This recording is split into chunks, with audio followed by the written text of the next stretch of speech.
We're bending air and summoning columns of stone from the earth.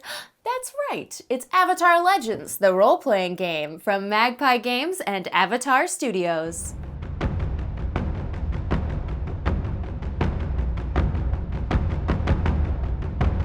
Based on the Powered by the Apocalypse system, this elemental adventure RPG takes place in the Avatarverse.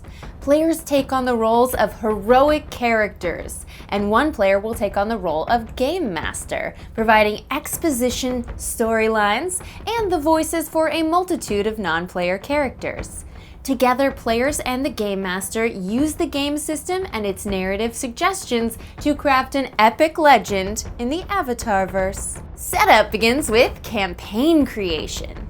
Avatar Legends can take place in any one of 5 eras. 4 are named after a major avatar. You got Kyoshi, Roku, Aang, and Korra, and the era of the 100-Year War. Details for each era begin in Chapter 2 of the rulebook.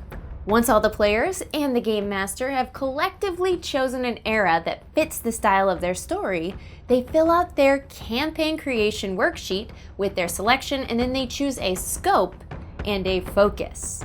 Scope encompasses the area of the world that might be affected by the story, and focus is the group's reason for staying together. It might be to defeat the same dangerous foe, to protect a particular place, or any other heroic objective you can think of.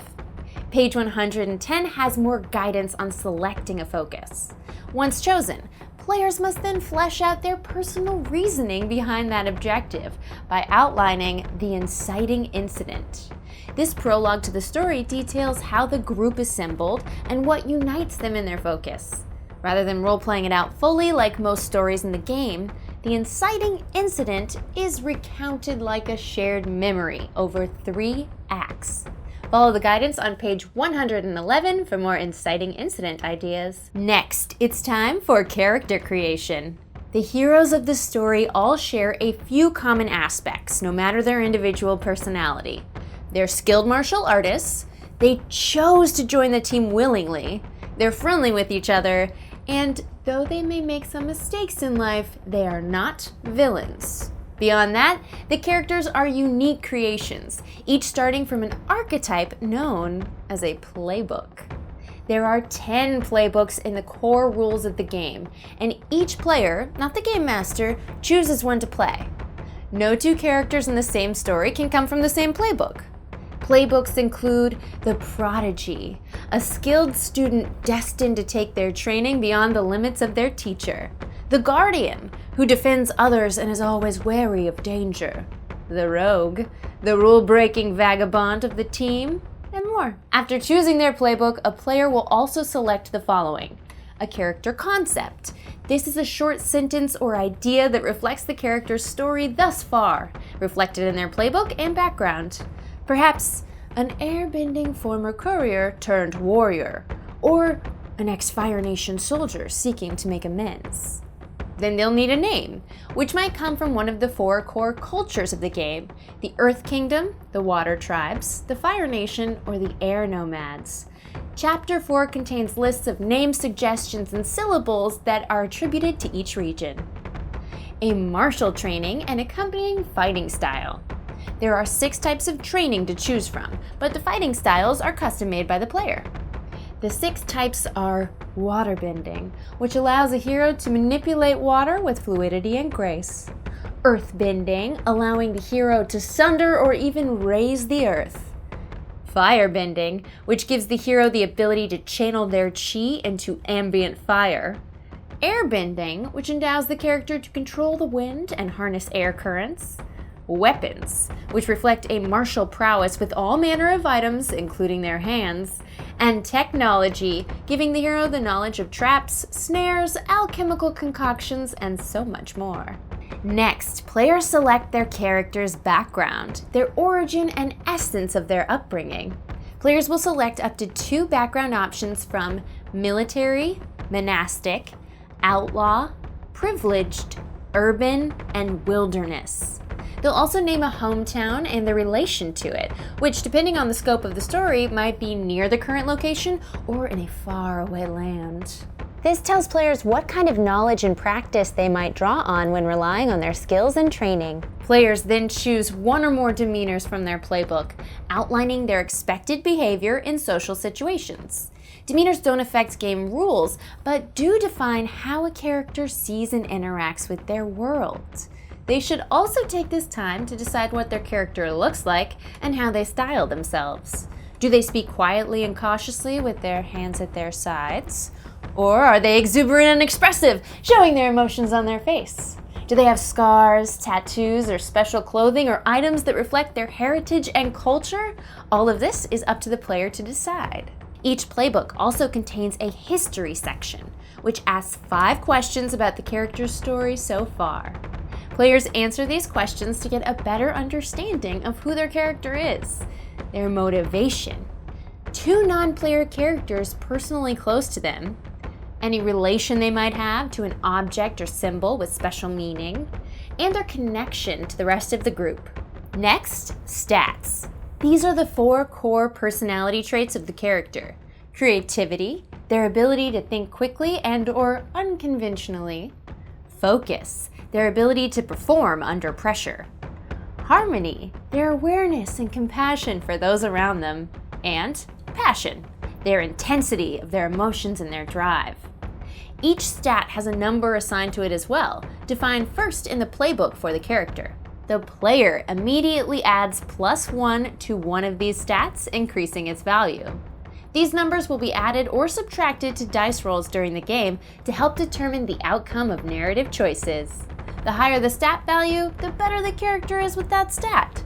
Stats can also generally only go up to +2, but some special moves allow them to get to +3. Playbooks also have a track for balance.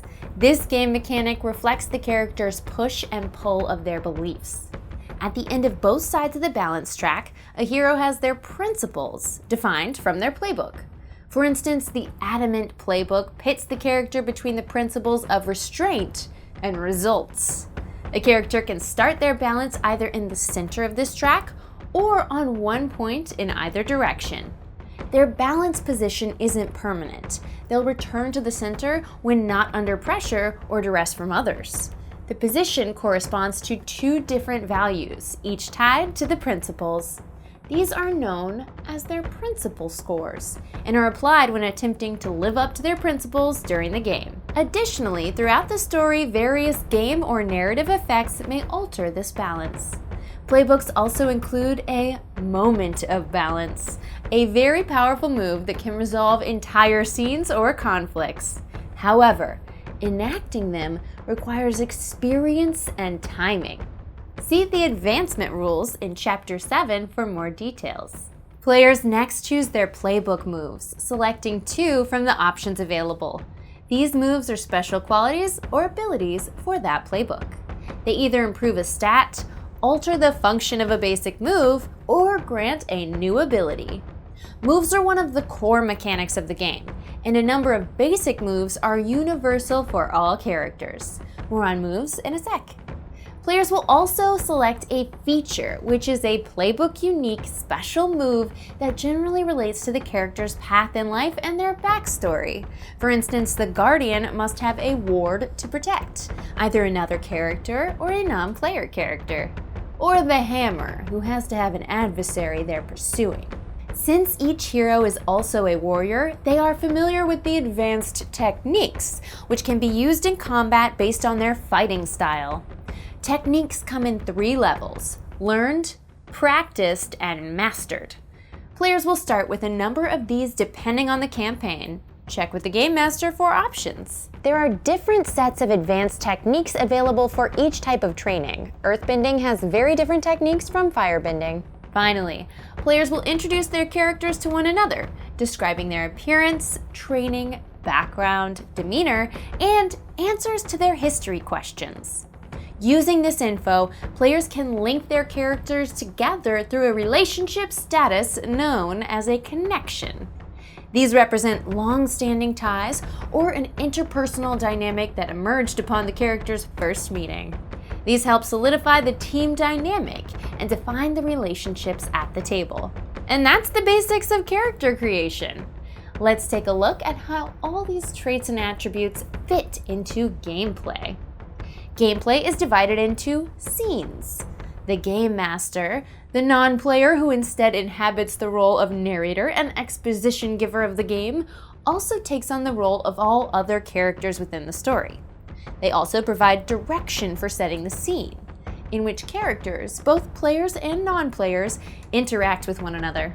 Avatar Legends provides the basics of scene setting, which instructs the game master to start the process, but players are encouraged to suggest new scene ideas or request the story progress to a follow-up scene based on their suggestion.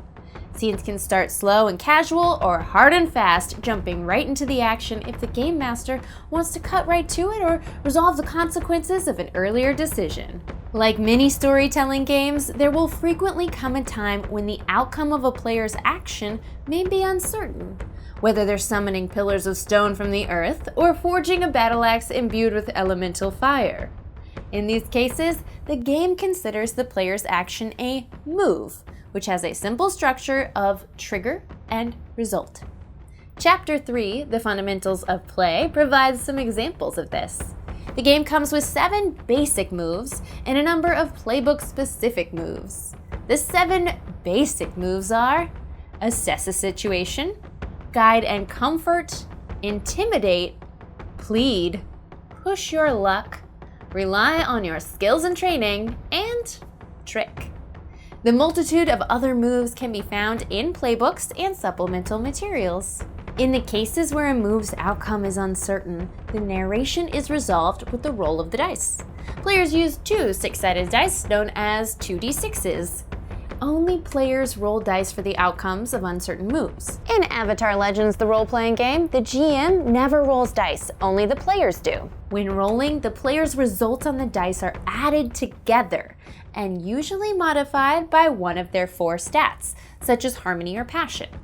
When a player makes a move with the desired outcome and needs to roll according to their game master, a roll of 7 or higher is considered a hit. The main objective of the player's action is achieved. A 6 or less is a miss, and the game master determines the outcome, which might involve a complication or dramatic twist, depending on the situation. In the case of a hit, a total score between 7 and 9 is known as a weak hit, which provides the main outcome the player desired, but may come with a complication or a cost. A 10 or higher is known as a strong hit, and means not only do they accomplish their immediate goal, but there might be an additional benefit as well.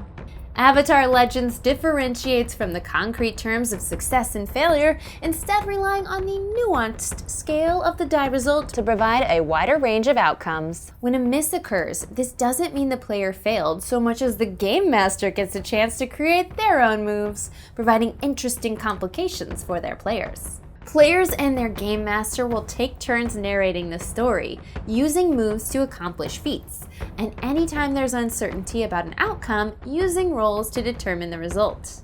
In addition to these rules, a number of other game effects can alter the outcome. Fatigue.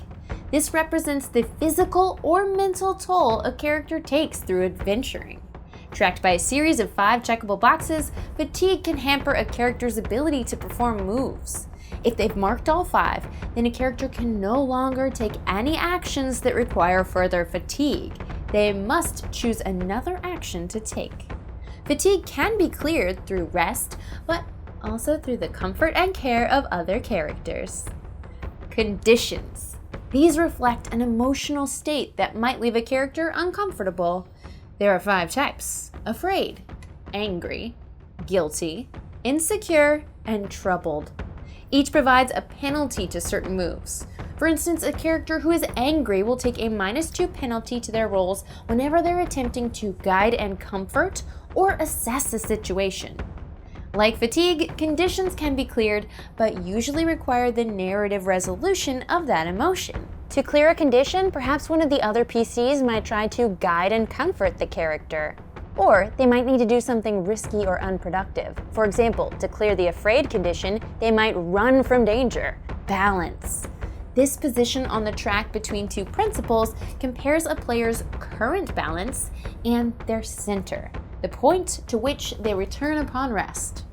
Like conditions, balance is a tool for resolving outcomes. If a player can justify why a move might lend itself to a principle they hold, the Game Master may allow them to incorporate the principle scores into the roll. For more on shifting balance, losing balance, and returning to center, see Chapter 3. When a fight breaks out against a significant foe, the GM may call for combat exchanges. PCs will often break off into smaller groups if fighting multiple opponents. At the top of each exchange, each combatant chooses one of 3 approaches. Defend and maneuver to roll with focus, advance and attack to roll with passion, or evade and observe to roll with either creativity or harmony.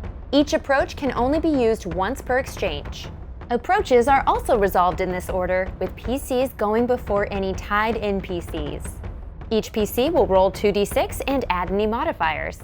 On a 7 to 9, choose one basic or one mastered technique to perform.